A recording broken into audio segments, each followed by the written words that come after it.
chance I gotta turn my car on. Hey. Hey there.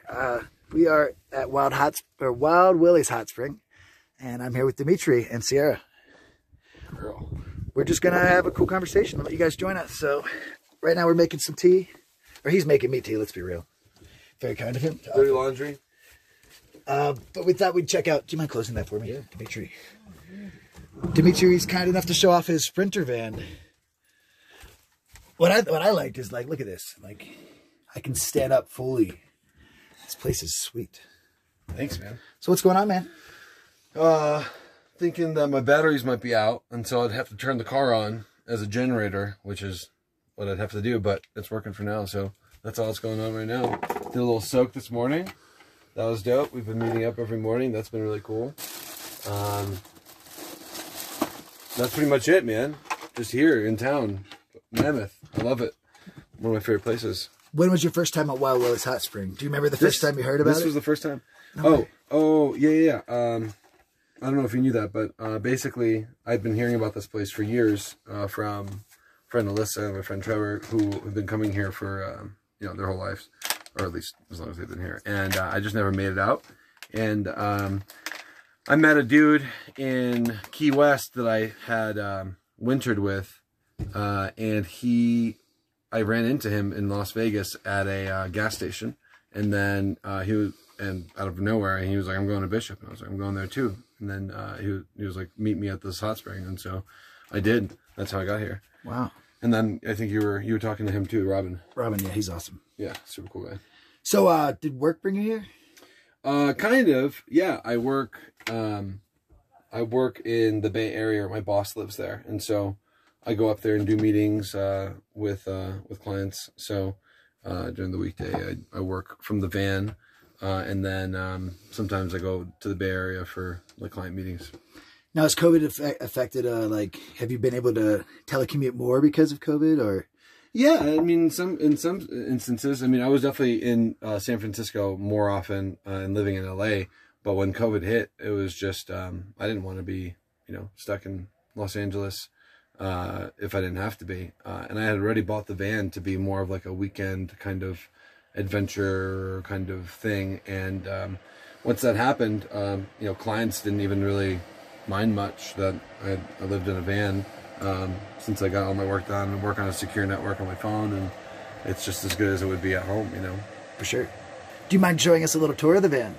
Yeah, please. My bed, unmade, because it's early morning, I fit diagonally pretty well. Bookshelf, some books that I have not really been getting to, but, why not? And then a book or CDs of accordion music that I got from my good friend, John. Got this accordion in Louisiana. At an awesome pawn shop, the kindest people ever. You want to share a little bit of that story? I know we already talked, but...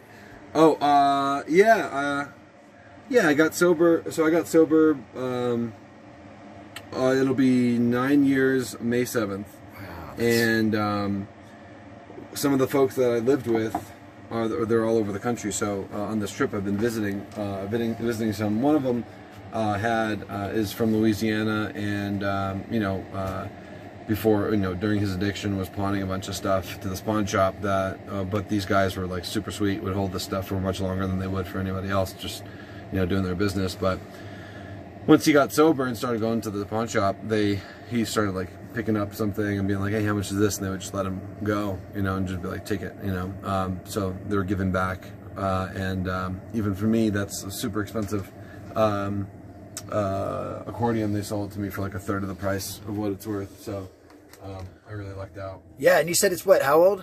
I think it's 60s. I don't know, actually. I'm not really sure. It's Italian. It's beautiful. It's fucking Italian. No way. I got an Italian accordion, like my shoes. So it's cool. I'm stoked about it. So I'm kind of all over the place. Sorry if this isn't like super organized, but no. So you said you got this nice table here. You can pull Yeah, out. I'm stoked about that. I can have. So I've had many card games, many dinners with the doors wide open, like in Maine. And then I just pop this up, boom, and then we could sit. Could sit down. Way. Actually, why don't you sit down? Yeah, let's do it. Take a seat. I like that idea. Thank you. And I'll put this over here.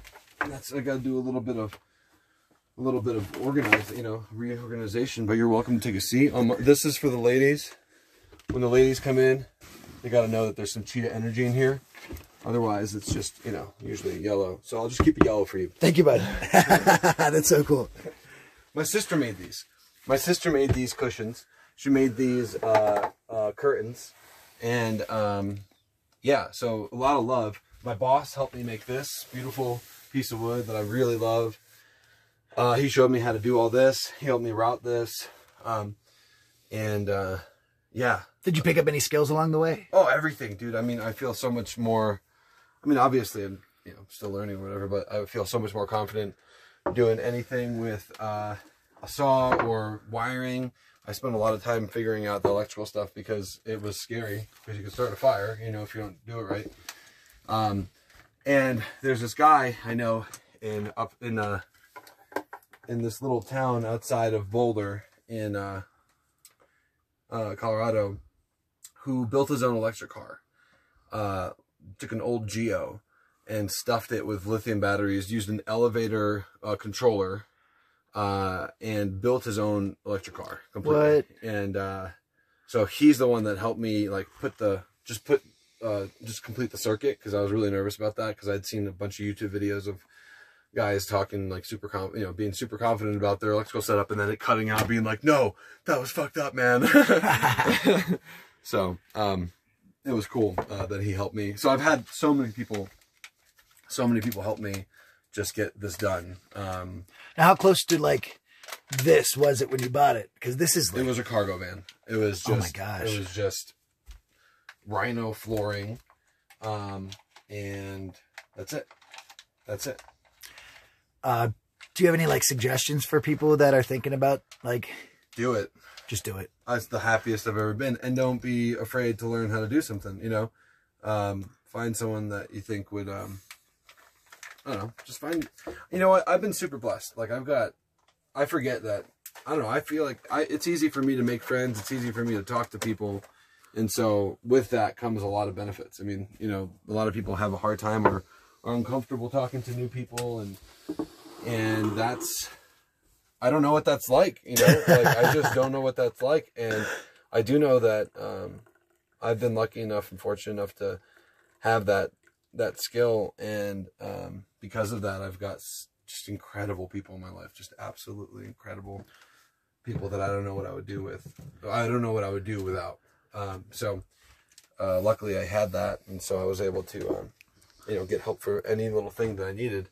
But yeah, I mean, there's plenty of resources out there. I like just watched YouTube after YouTube about every little thing. So like electrical, I watched like maybe 4 or 5 videos about one little piece, about the inverter, or 4 or 5 things about one thing, and then I would and then it just kind of like all built up, and I felt confident. And then like my engine, my fuel injector was leaking, and that was like a $3,000 fix according to whoever quoted me.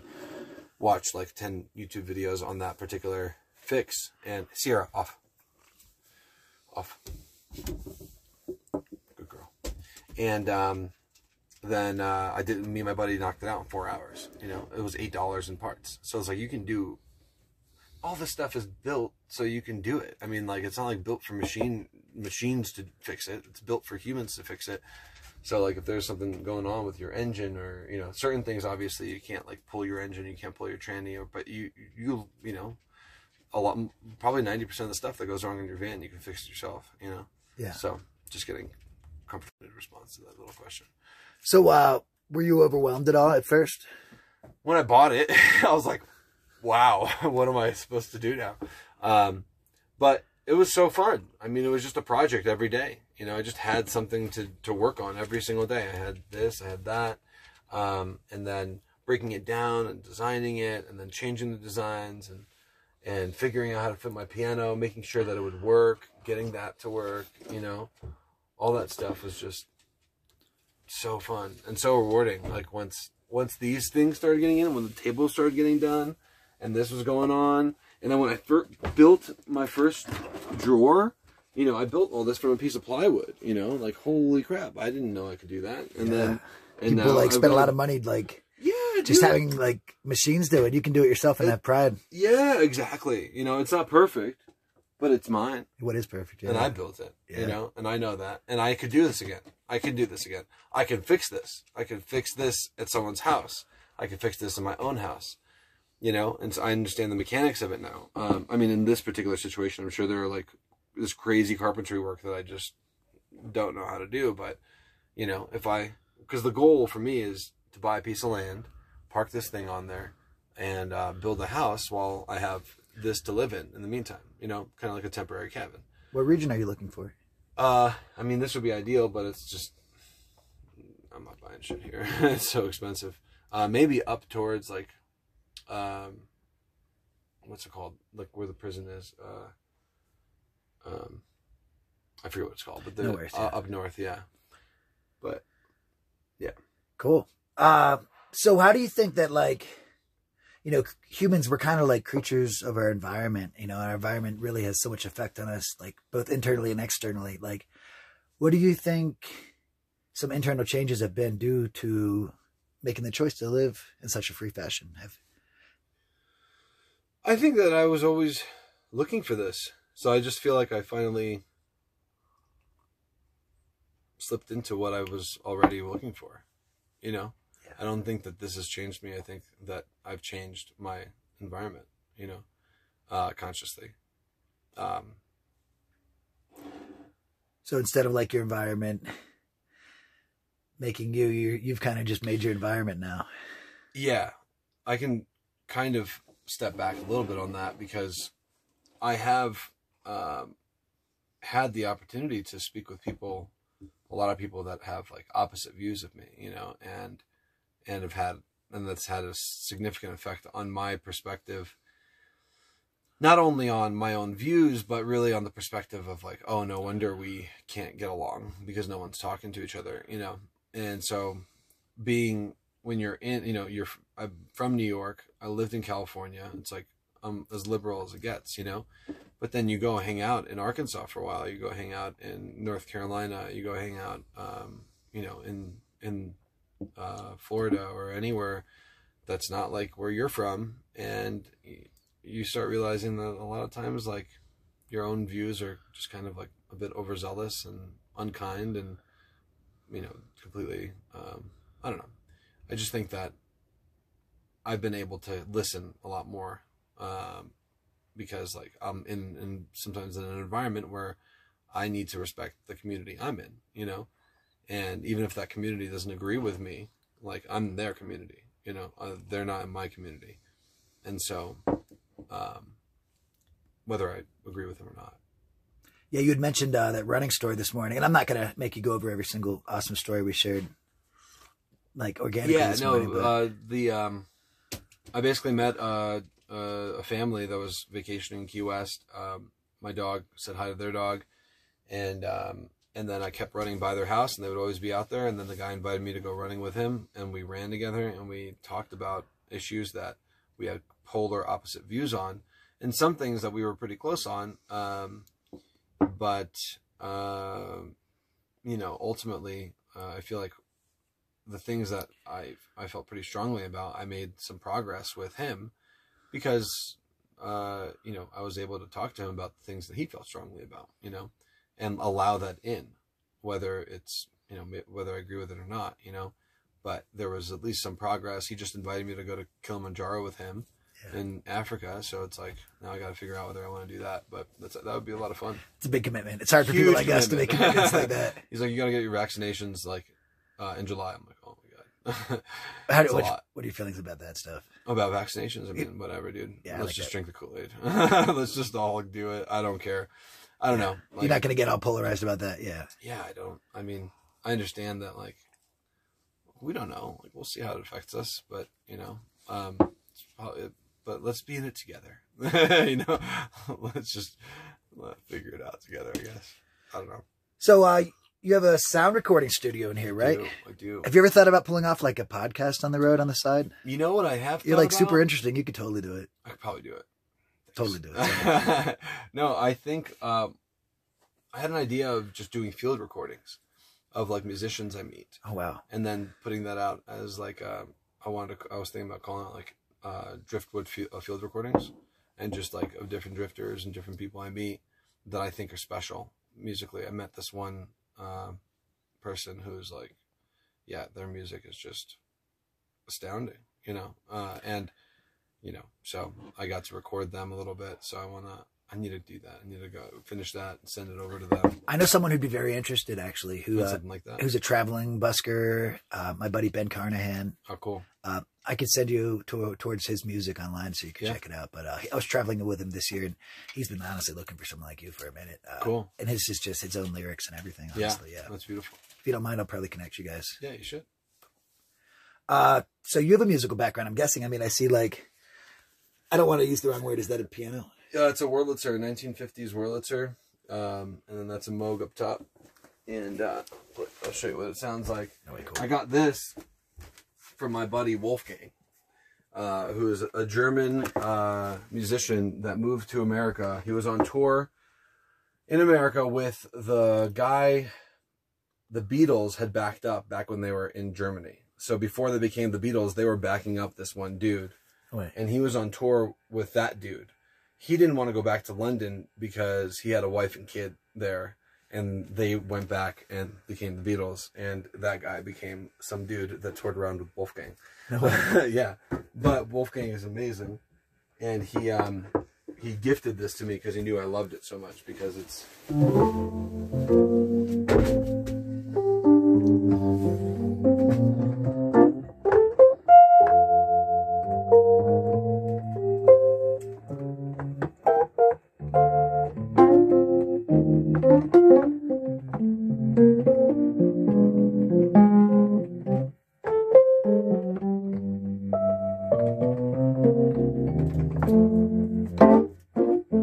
So yeah, it's sick. It sounds so beautiful, you know? You must have no trouble entertaining people when you meet them on the road, huh? No, not at all. You're like, come check out my toys. That's right. And my cheetah print. And my cheetah print. Cheetah prints with the ladies. Any words to the ladies watching who might like your mustache? Oh, man. Oh, this is new. This is new. My dad's got a sick mustache. No, we're not going to give like your contact because you get too many calls, I'm sure. But oh, thanks, man. That's very kind of you. Very kind of you. Do you have any like social media or any way you can promote yourself right now? Like, yeah, I mean, I've got a musical project that I'm working on with a buddy called Rose Room, and that's with my friend Tom, who's an incredible musician. And so I got to we do that. We've got stuff online. And then I'll be working on some songs to put out soon on the intranet. Cool. But yeah, and then like social media, like Instagrams and stuff. I can put those links in the end of this video. Yeah, sure. Yeah. Do you want to say them right now? Yeah, sure. D Bolotny is my Instagram, and then Rose Room Music is it's just Rose Room on Spotify. I think it's Rose Room Music on Instagram. So. Sweet. Yeah. Awesome. And what do you hope? You just kind of want to get yourself out there with it, or do you have any goals for your social media? I'm pretty passive about it. The guy I work with, he is a working musician, so that's his deal. You know, that's all he does. And his name is Tom Lafond, so you can find him on Instagram as well, or through the Rose Room stuff. You'll find him. But I, have like a job and a career that I'm building that I'm happy with. I'm like happy with my my life right now and being able to work remote, because like ultimately I would love it for my music to get out there, and I feel like that's all that's really like there for. It's not necessarily there to provide for me, but hopefully it's just an expression. You know what I mean? It's like I'm proud of the stuff I write. I'm proud of it. I know it's good. Like I like it, and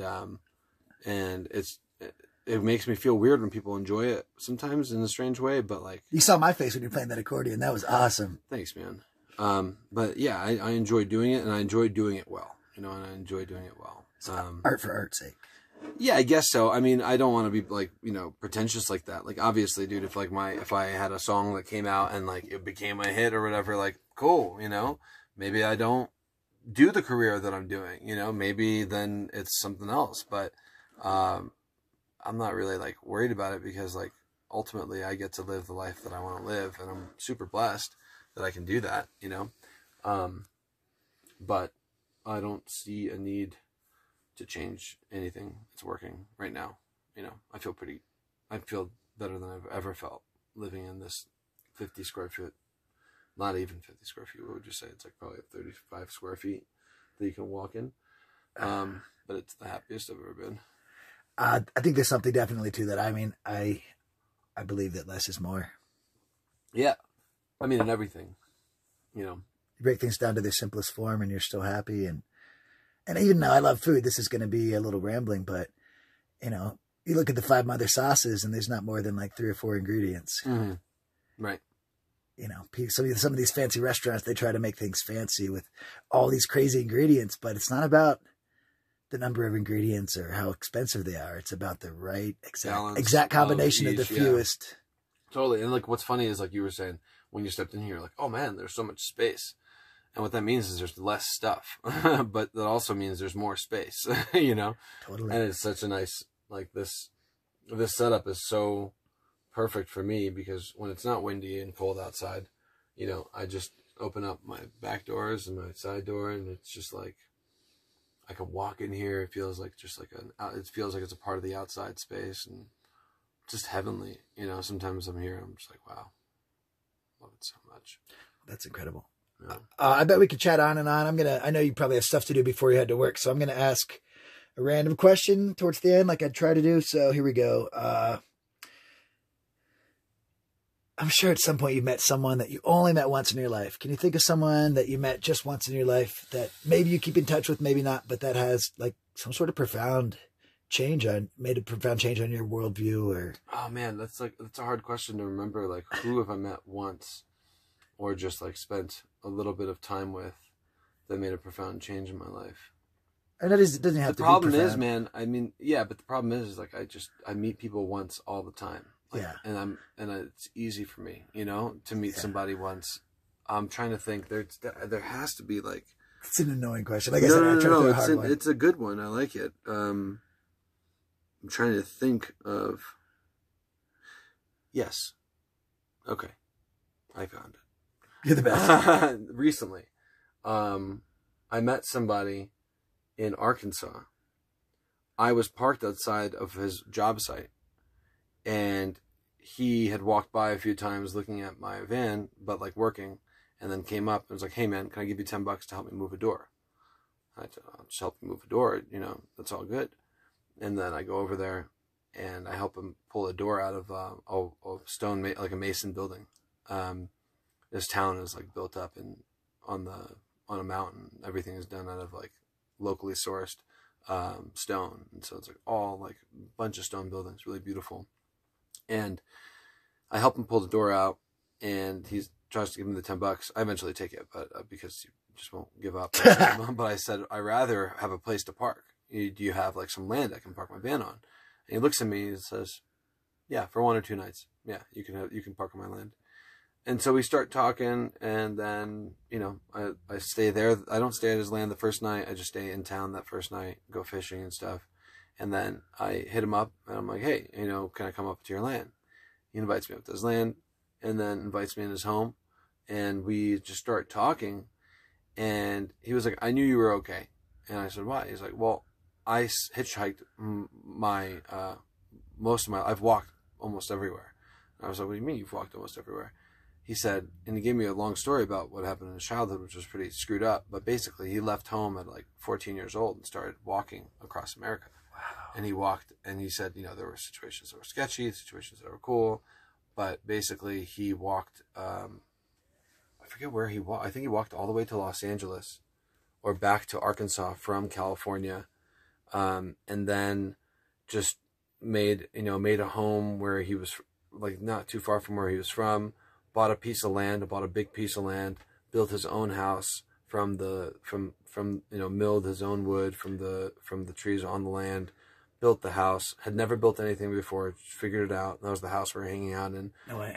Met his wife, his kids were born in that house, and he would take trips with the traveling buddies that he had met along the way, and he would travel with them for just a little bit, and then eventually just look at them and saying, I'm going. And whether they were like in the middle of the jungle or somewhere else, he would just start walking in the other direction and start going on his own trip. And so, you know, we spent like just 3 or 4 nights just talking up until like 2, 3 o'clock in the morning, you know, and that's it, you know, eating dinner, whatever, just, and by the fire, and it was awesome. And I haven't talked to him since. I tried to call him here and there, but we just haven't connected. That wasn't that too long ago, but it was, you know, if I never meet him again, that'd be okay, because like we had an incredible experience just talking and like learning about his life. For me, was really was just fun. It was just so cool. That's a really beautiful story. Thank you. Yeah. So yeah, sometimes I notice those hard ones at the end can be like rough, but when someone sits there and like waits and like takes 10 seconds, they're usually the best stories. Yeah, you usually figure it out. I didn't think I would figure it out, but that's funny. It was just it just happened, you know, like a couple 2-3 months ago, and I didn't even think about it. Well, awesome. Yeah, thank you so much.